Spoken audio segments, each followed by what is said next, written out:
DJ Jitendra मिश्री Vaishali Jitendra DJ हाथी कबाड़ा टहलाते के शीशा टूटल बा तू तो हमरा के दीवार करे वाला बाकी अच्छा एक बात बताइए, ये गाना कितने लोग सुने हैं? कि आइल बानी तोहरा गलिया अरे किले बारू हमर ललिया अरे देखो ना यहाँ के अरे मुश्किल भइल बा बढ़ता बेचैनिए दादा मुश्किल भइल बाजी पुदीना बोला पुदीना सब खत्म है मेरा क्या फिर से गाई कि आइल बानी तोहरा गलिया अरे किने बारू हमर ललिया अरे देखो ना यहाँ के अरे मुश्किल भइल बा हलिया अरे बढ़ता बेचैनिए दादा मुश्किल भइल बाजी जितेंद्र डीजे हाथी कबाड़ा हाँ और भाव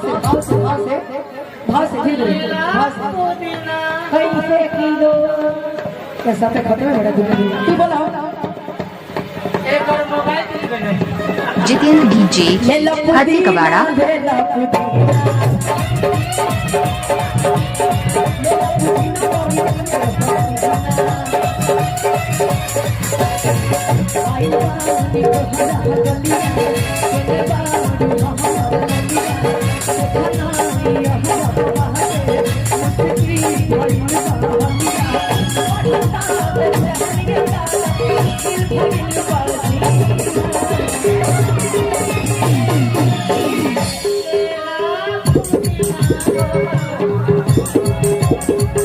इनके लिए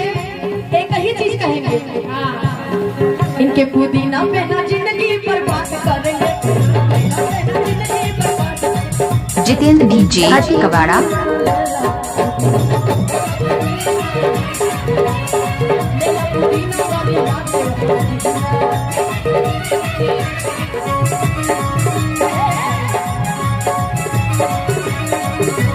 अब समझ लीजिए सामने जो कोट वाले भैया बैठे बरहम बाबा है, अब इनको कैसे मनाई गए हैं कि सोचा तो नहीं बरहम बाबा चाट दे कर आई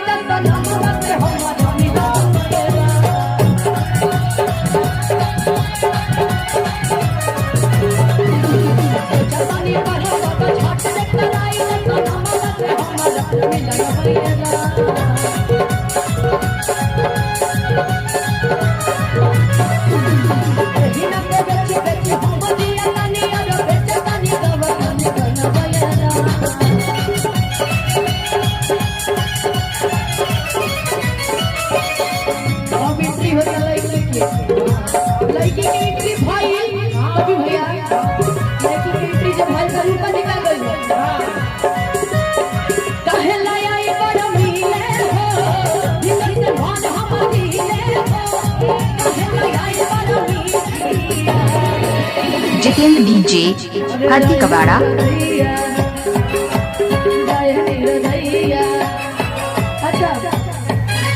वो लोग ये गाना के ट्रेंडिंग में पहुंचा दे रहे हैं ताकि थोड़ी मजा आए। तनी हल्ला करके चिल्ला के तनी पर गा दी जाए नीरे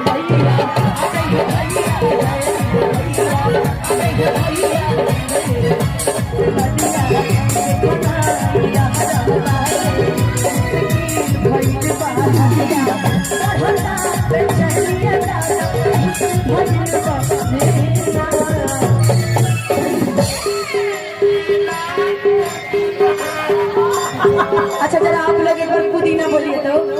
ले लो, ऐसे नहीं जैसे बोलता है उसमें कि ले लो पुदीना, तनी बोली नहीं बोले आवाज। अच्छा नहीं बोले आवाज तो जहाँ बनी कोई जैसे तनी हाथ उठा के एक बार ताली बजा के हल्ला करके गा दी ले लो पुदीना ले लो पुदीना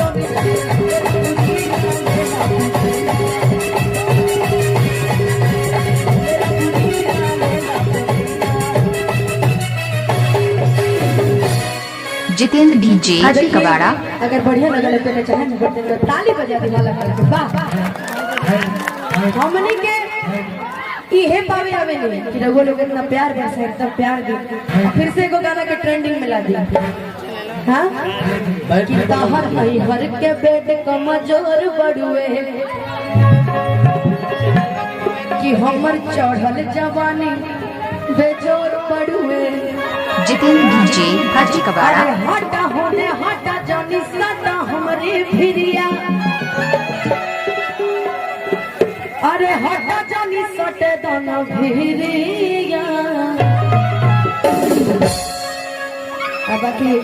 कल्लू भैया के बहुत सुंदर एगो गीत रहे झिझिरिया छोड़ी के बिहन चली जाई बाबा डीजे जितेंद्र बेसरी वैशाली।